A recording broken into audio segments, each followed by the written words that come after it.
A continuación, la crisis económica.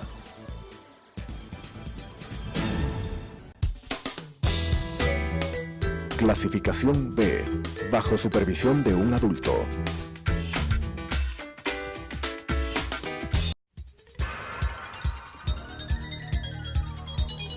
Las opiniones vertidas en este espacio por la producción y dirección del programa son de exclusiva responsabilidad de sus autores y de quienes intervienen en ellos.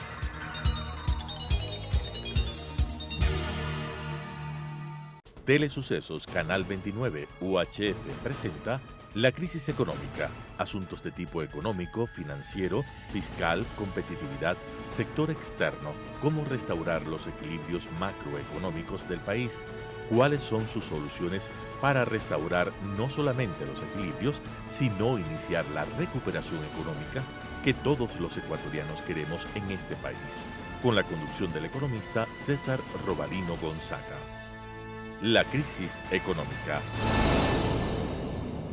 Nuevamente les agradezco por estar con nosotros en este programa sobre la crisis económica del Ecuador. En estos días el Gobierno Nacional y su grupo de expertos negociadores en asuntos internacionales, de comercio exterior, de inversiones, se está reuniendo con delegaciones del gobierno mexicano.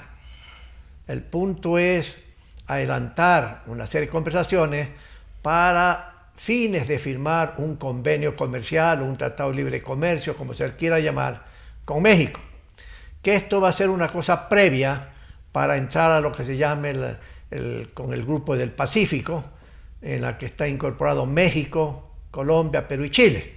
El gobierno nacional y su presidente, el presidente Moreno, ha dicho que tiene la voluntad política de que Ecuador sea incorporado a este grupo, por razones de que hay que ampliar mercados, hay que traer más la inversión extranjera, etc. Ustedes recordarán, estimados amigos, que en el gobierno anterior se firmó el convenio, el Tratado de Libre Comercio con Europa. Y también este gobierno se está iniciando algunos diálogos con funcionarios del gobierno americano para ir adelantando, para crear las condiciones para una negociación seria, para tratar también de ponernos de acuerdo como país con Estados Unidos para un tratado de libre comercio, un acuerdo comercial, así como cuando México se puso de acuerdo con Canadá y con Estados Unidos para firmar un tratado de libre comercio. Muchos países de América Latina tienen acuerdos comerciales no solamente con Estados Unidos, sino con muchos países europeos. Y el presidente actual ha abierto un poco el camino en forma muy sólida y acertada para tratar de empujar estos acuerdos a los fines de ayudar al sector privado a abrir mercado. Para tratar de este tema y tratar de entender por qué es necesario esto por parte del Ecuador, hemos invitado a un distinguido amigo que está muy bien informado, que tiene la experiencia porque ha trabajado toda su vida en materia de comercio exterior, en cuestiones de inversiones internacionales, fue miembro, alto funcionario del Grupo Andino en la ciudad de Lima y se desempeña como asesor en estos temas tan delicados e importantes para el Ecuador. Hemos invitado al economista Luis Luna, que también es miembro del Colegio de Economistas de Pichincha. Luis, gracias por estar con nosotros en esta oportunidad. Cuéntanos qué es esto del Grupo del Pacífico, quiénes lo componen, qué objetivo tiene y por qué necesariamente tenemos que estar negociando con México primero para pertenecer a ese grupo. Por favor, explícanos. Primero, gracias por la invitación y saludos a los oyentes, televidentes. Ajá. Luego, quiero señalar que este grupo que han formado México, Colombia, Perú y Chile, es un grupo al cual fue el Ecuador invitado en su momento para que participe, pero el presidente anterior, que consideraba que el Ecuador era el mundo y no el Ecuador parte del mundo, decidió que no, que debíamos estar al margen de esos esfuerzos. El presidente actual, como tú bien dices, ha decidido pues que participemos en este grupo, pero hay dos condiciones previas. La una condición es que tenemos que terminar las negociaciones que se venían haciendo con Chile y la segunda es la negociación con México. Pero con Chile creo que se acaban de terminar. Con Chile tenemos ya una larga data de un acuerdo de complementación desde la ALALC, ¿no es cierto? La ALALC, la LADI, etcétera, etcétera. Y entonces, bueno, con ellos el tema es mucho más fácil porque tenemos una complementación que ya la conocemos, ya la sabemos desde hace muchos años. Con México es un poco más difícil porque México tiene otra estructura productiva. En el caso agrícola hay algunos productos agrícolas que tiene parecidos a los nuestros, pero en el caso de la industria ellos están bastante más desarrollados que nosotros. Especialmente la industria automovilística. Especialmente en el caso de la industria automovilística. En el caso del comercio entre los dos países, los últimos años más o menos 700, 800 millones son lo que importamos nosotros. Pero y Lucho, más o menos 100, 150 millones lo que exportamos a México. Pero Lucho, solamente para que nuestros amigos y amigas que nos escuchan, ¿por qué es necesario, digamos, estos acuerdos entre varios países? ¿Por qué es necesario? Bueno, desde mi punto de vista, el mundo actual es un mundo globalizado en el cual todos los países quieren participar del mercado internacional. Y esa participación en el mercado internacional se la busca en algunos casos individualmente cuando los países son ¿Pero grandes. ¿Para qué? ¿Qué se persigue con eso? Lo que se persigue es mejorar la situación del intercambio, incrementar las exportaciones y sobre todo en el caso de los países... aumentar el crecimiento de la economía, pues. Obviamente, y sobre todo en el caso de los países grandes ya no solamente comerciar bienes, sino fundamentalmente servicios. ¿No es cierto? Porque esta es la etapa en la cual la tecnología hace que los servicios sean lo que va tomando importancia. Todavía el comercio de bienes es más o menos un 75% del comercio mundial. Y el comercio de servicios es más o menos un 25%. Pero el grueso de la exportación de nuestros países es primaria, ¿no? Pero aparte de la parte comercial, de promover que aumente el comercio internacional y beneficie a todos los países, ¿no?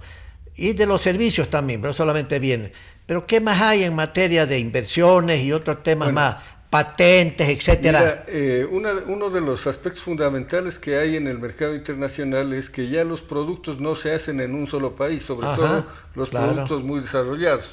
Los autos, por ejemplo, las partes de los autos son de cientos de países, ¿no es cierto? Entonces, ¿qué es lo que buscan en este caso estos países de América? Lo que buscan es complementar sus producciones, no para venderse entre ellos, sino para salir, fundamentalmente se ha dicho y varias veces lo han manifestado los presidentes, salir a Asia, porque el Pacífico es el mar del futuro, según se manifiesta, ¿no es cierto? ¿Por qué es el mar del futuro? Porque ahí están China, Japón, Corea y otros países que hacen miles de millones de consumidores y miles de millones de consumidores que todavía están en una etapa de consumo bajo, ¿no? De manera que en la medida en que se pueda participar en esos mercados se va a conseguir una expansión del comercio muy importante. Y a través de eso, generación de empleo, generación de inversión. Ahora, Lucho, ¿con cuántos países tenemos acuerdos comerciales, no? Tanto de bienes, servicios, etcétera, trae la inversión extranjera. ¿Con cuántos tenemos? ¿Cómo podemos comparar, por ejemplo, con Chile, con Perú y Colombia? ¿Ellos tienen más que nosotros o nos hemos atrasado? ¿Cómo le ves? Mira, hay dos países que dicen a sus inversores y a sus productores, dice, le damos nosotros un mercado de más de 1.200 millones de consumidores. ¿A través de qué? A través de los acuerdos que han firmado. Lamentablemente el Ecuador, ¿cuántos acuerdos ha firmado? Con la Unión Europea, con el EFTA, la Asociación Europea de Libre Comercio, lo que es la Comunidad Andina y lo que es la ALADI. O sea, América del Sur se podría decir en su integridad, ¿no?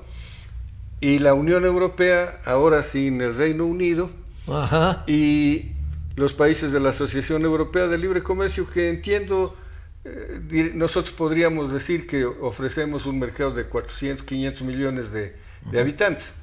Pero ¿cuál es el problema central? El problema central es que el Ecuador no ofrece lo que los otros países ofrecen. Por un lado, mercado interno más o menos importante, y por otro lado, seguridad jurídica. Ya. Y la seguridad jurídica es fundamental. Yo vengo diciendo desde hace mucho tiempo, si la Constitución sigue manteniendo los mismos conceptos que en el socialismo del siglo XXI, Ajá. acá no van a venir grandes inversiones, sino una que otra que por alguna razón especial le interesa estar aquí. Ya. Pero las grandes inversiones ya se ha visto, los ministros van por todo lado, el presidente va por todo lado y lo que llega es con cuentagotas.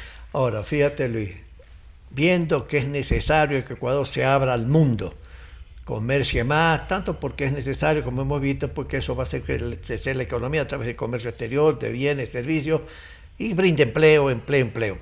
Pero en estas negociaciones entre los países, en este caso Ecuador, que está negociando con México, hay varias técnicas para poder ir avanzando. O sea, hay una desgravación arancelaria. O sea, nosotros tenemos que bajar los impuestos a la importación de una serie de mercancías mexicanas, cualquiera que este sea. Pero en eso hay empresarios privados, por ejemplo, la pequeña industria, que dice: amigos del gobierno ecuatoriano, tengan cuidado porque muchos de nosotros no somos suficientemente competentes para la productividad mexicana, etcétera. La industria automotriz también ha dicho: con cuidado, no nos oponemos si es necesario, pero con cuidado en la negociación. Entonces, los negociadores que tienen que tener mucha experiencia, tienen que detectar, Lucho, en tu experiencia que tú sabes, tú has negociado eso, tienen que detectar cuáles son aquellos productos más sensibles, menos sensibles para el Ecuador, y tratar de ver en la negociación qué se hace para irlos protegiendo, o irles dando plazo suficiente para que esos empresarios que en este momento dicen que no pueden competir con los mexicanos, se preparen precisamente para competir.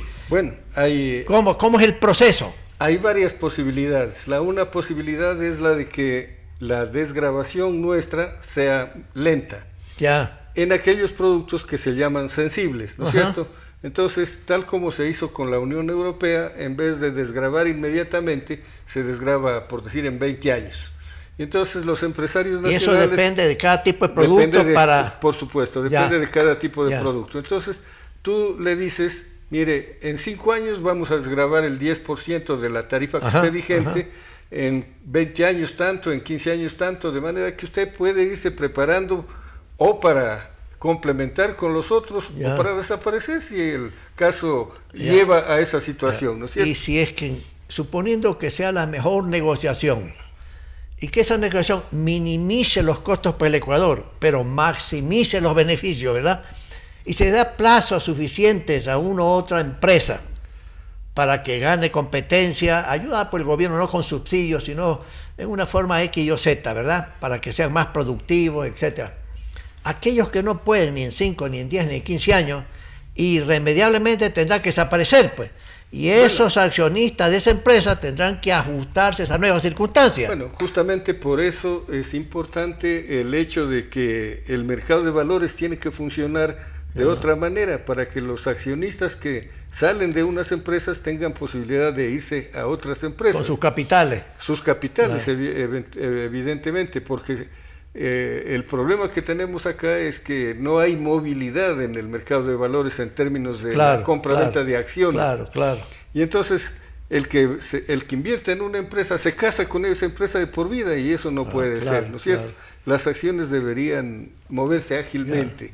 Entonces, cuando la situación de las empresas cambia, pues los accionistas deberían tener la posibilidad de irse hacia otras empresas que están en mejor posición. Ahora, yendo directamente al caso del Ecuador con estos otros países, la otra situación es la de que hay la posibilidad de sumar origen.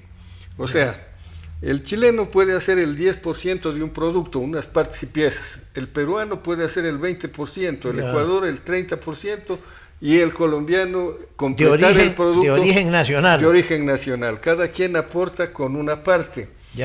Y se suma eso, y dentro de la negociación se establece que el producto que hacen todos estos países es ecuatoriano, colombiano, de donde salga hacia la exportación. Entonces eso les da a los países flexibilidad para no casarse con un producto en su totalidad, sino con aquellas partes en donde la posibilidad es de mayor rentabilidad. Ahora, en estas negociaciones, ¿qué posibilidades le ves o también se negocia la inversión?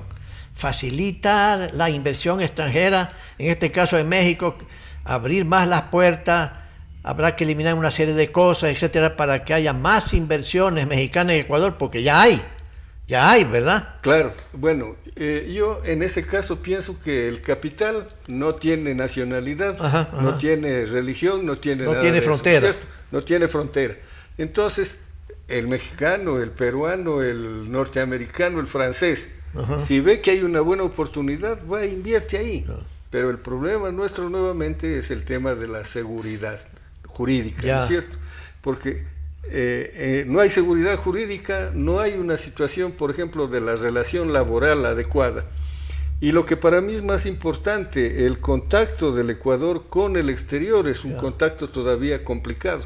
Yo desde ese punto de vista, por ejemplo, me alegra mucho que en los últimos meses hayan empezado a funcionar los dos puertos, Pozorja y Guayaquil, para los barcos de alto calado. Porque tú estás negociando con el trabajador que si le pagas 360 o 380. Y en el caso de los fletes, cuando vienen estos barcos grandes, bajan los fletes a la mitad, entonces tiene muchísima más trascendencia el tema de cuánto pago de aquí al puerto de llegada que lo que pueda ser un beneficio interno de rebajas de algún factor, ¿no es cierto? Y ahí sí, como tú dices, la infraestructura portuaria es necesario que se modernice para esta nueva etapa, que hay barcos enormes. Mira, para darle conocimiento a la gente, ¿no? Los barcos que ahora operan desde Pozorja, o que pueden operar desde Pozorja, son barcos que tienen el largo de 5 canchas de fútbol, tienen 10 o 12 pisos de alto, y tienen el ancho más o menos de unos 200 metros. Entonces, y las ciudades portuarias tienen que estar... Obviamente la profundidad del mar tiene que ser suficiente para que esos barcos tengan acceso. Claro. A Pozorja llega sin problema. ¿Ya? A Guayaquil tuvieron que dragar para que lleguen no los muy grandes, los grandes, ¿no? El último que acaba de llegar es un barco tremendo, enorme, ¿no? Pero no es el más grande. En cambio en Pozorja, que tiene más de 15 metros, creo, de profundidad, ese sí pueden llegar cualquier barco. Y eso, como tú dices, baja las tarifas, los a fletes. A la mitad o menos. Claro. Y los fletes, pues, es una parte importante del costo, ¿no? Pero digamos, ¿qué más? Aparte de la seguridad jurídica, que eso no depende de México y no depende de nosotros mismos, ¿verdad? Tú tienes el tema de que en el gobierno anterior, esos tratados de inversión, ¿recuerdas? De inversión. Habían 17. Exacto, 17. Habían y el 17, gobierno anterior los eliminó. Los eliminó. El gobierno actual, cual debió haber sido su obligación inicial, si es que la idea hubiese sido desde el principio, nos vamos a abrir, renegociarlos y volverlos a poner a funcionar. Hay algunos que todavía están vigentes, ¿no? Porque obviamente se los denunció, pero tenían unos plazos de validez. Pero en cambio se necesita firmar esos convenios con todo el que quiere invertir en el Ecuador, ¿no? Pero lo de patentes, por ejemplo, también se negocia en el acuerdo, pues, ¿no? Obviamente, ese es un punto importante, pero mira, en el comercio internacional ahora ya no puedes tú comerciar productos que no tengan régimen de propiedad intelectual o de propiedad industrial. China era un poco renuente antes a entrar dentro del sistema de la propiedad intelectual. Pero como ya ellos también ya tienen un montón de inventos, un montón de cosas, entonces ahora ya están abiertos también. Ya se metieron al canal, ¿no? Y entonces ahora ya ellos también reclaman pues que haya la defensa de la propiedad intelectual. Se está negociando con México, demorará un tiempo X para que se pongan de acuerdo, pero yo digo, comienzan a haber ciertas reuniones con autoridades americanas. ¿Tú crees que es necesario seguir avanzando para llegar a un acuerdo con Estados Unidos, para tratar, igual que otros países como Colombia, tratar de hacer un tratado de libre comercio, o como se llama? Porque cuando uno va a Estados Unidos, por ejemplo, uno encuentra una serie de artículos de varios tipos, industria textil, lo que sea, encuentra de México, encuentra de Chile, encuentra de Perú, de países centroamericanos. Uno no encuentra de Ecuador. Bueno, ahí hay un problema que en el Ecuador, lamentablemente, viene rigiendo desde el año 91. Nosotros, cuando era yo subsecretario de Comercio, pusimos en vigencia el régimen de maquila. Porque la maquila es para explicar a la gente, la maquila es darle el último proceso a un producto. Viene de fuera, aquí se lo procesa y se lo manda de regreso. Y se va al exterior, al país de origen o a otro país. Muchos productos en Centroamérica son maquilados, o sea, llegan, se los procesa, se les da el último proceso y se los manda de exportación. Pero para que nuestros amigos míos que nos escuchan, ¿qué significa eso de maquilado? Darle el último, el terminado a un producto. Por ejemplo, una camisa viene ya recortada y con los botones al lado y el hilo para poner los botones. Y eso eso que viene del exterior no paga impuestos de ningún tipo. Obviamente no paga impuestos y se reexporta. Pero ¿cuál es la ventaja? La ventaja es que te da empleo. Mucha gente se dedica a esa actividad, tanto que los chinos no traen los productos de la China. Tienen barcos maquiladores cerca de Estados Unidos, cerca de la Unión Europea. Entonces ya no tienen que mandar el producto desde la China, pues desde ahí nomás confeccionan y mandan a los mercados que les interesa. Bueno, en esta tarea de ampliar mercados por parte de Ecuador, ¿no? Tú tienes China, 1.400 millones de habitantes, ¿no? 1.400. ¿Tú crees que el gobierno tiene tiempo todavía para decirle a los chinos sentémonos para negociar un acuerdo comercial? ¿Hay tiempo o no hay tiempo? Igual, ¿es necesario hacer ese convenio con China también o no? Es necesario hacer el convenio y es necesario lograr un pedacito mínimo de ese mercado. Son 1.400 millones de personas, que ahora hay una clase media enorme en China, cosa que hace 30 años no había, que son consumidores. Solamente para dar una idea, más de 200 millones de chinos salieron de la pobreza extrema y otros 200 millones salieron de la pobreza. Es decir, gente que en este momento necesita sus casas, sus edificios, comer bien, etcétera, etcétera, de acuerdo con el nuevo nivel de ingreso que tienen. Entonces, lograr aprovechar un poquito de esos mercados es fundamental para el país. Y eso le puede dar una nueva vitalidad a la producción y al desarrollo industrial. Porque lo ideal sería que muchos de los productos que nosotros mandamos primarios los podamos aquí procesar. Ahora, Lucho, volviendo a México, ¿en qué empresas o qué actividades empresariales en el Ecuador tenemos realmente una ventaja que podemos aprovechar el mercado mexicano para exportar y exportar? El sector pesquero es uno de ellos, supongo, atún. ¿Pero qué más hay? Bueno, hay eso. Acabo de ver que también los textileros dicen que ellos podrían entrar en algunas líneas, porque el sector textil es bastante amplio, ¿no es cierto? Claro, claro. Entonces hay algunas líneas. Ellos ya tienen la experiencia de lo que pasó con Colombia, que se suponía que Colombia nos iba a invadir. Entonces ellos se complementaron con los colombianos y salieron adelante. En este caso también podría ser eso. Y bueno, la idea es que no solamente nosotros le vendamos a México, sino que nos complementemos o nos unamos con México en exportar a otros países. O sea, para hacer un producto mexicano y ecuatoriano y exportar a otro país. Me estoy imaginando el problema que tienen ahora aquí la industria automotriz. Ellos simplemente aquí pueden decidir definirse por unos ciertos tipos de productos que les resulten más barato producir acá que en México a los mexicanos. Y dedicarse a hacer eso y venderles a los mexicanos.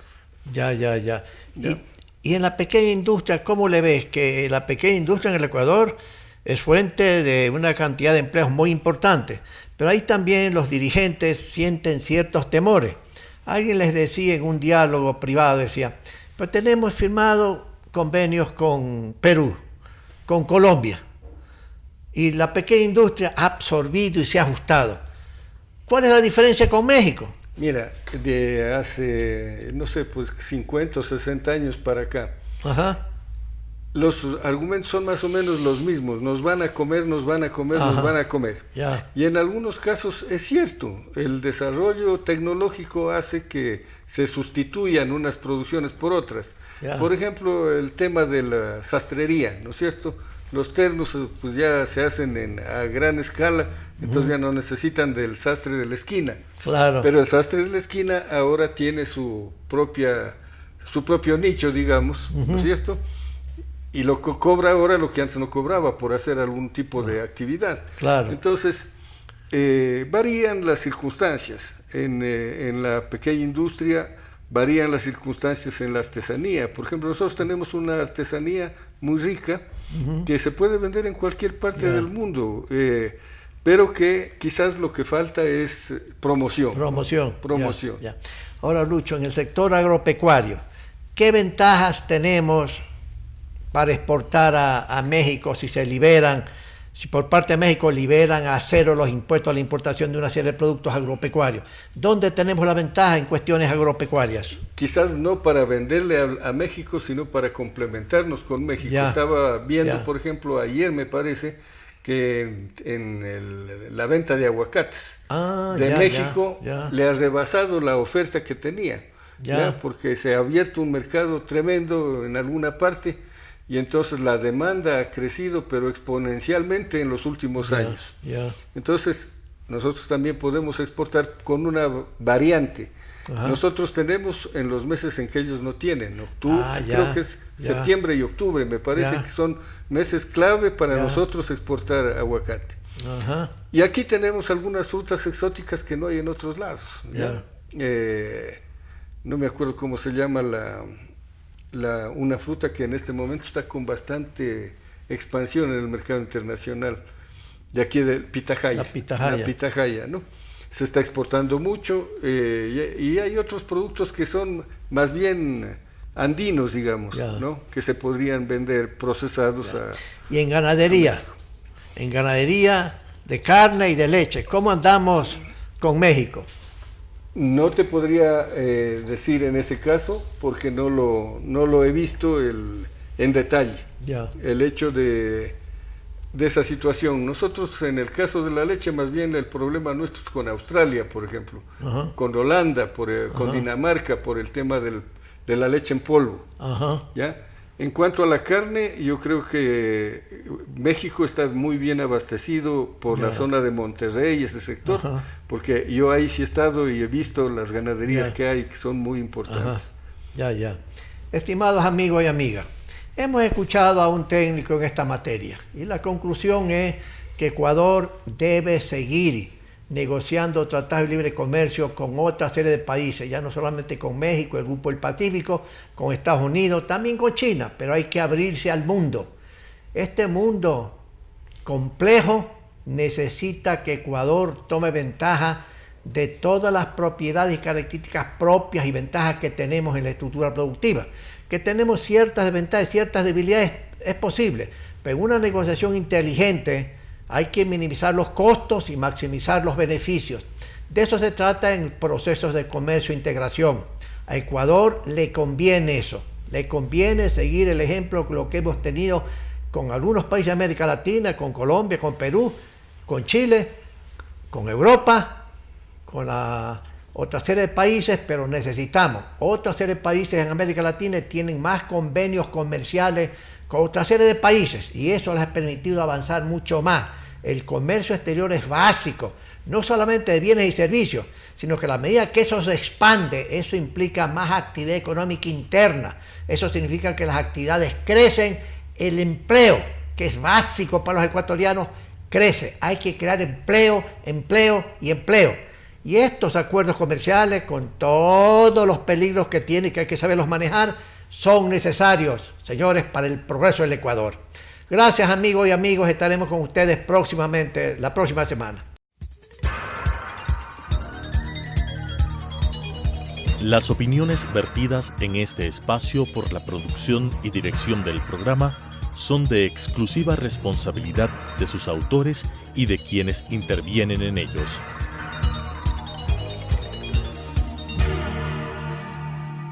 Telesucesos Canal 29 UHF presentó La crisis económica, asuntos de tipo económico, financiero, fiscal, competitividad, sector externo, cómo restaurar los equilibrios macroeconómicos del país, cuáles son sus soluciones para restaurar no solamente los equilibrios, sino iniciar la recuperación económica que todos los ecuatorianos queremos en este país, con la conducción del economista César Robalino Gonzaga. La crisis económica.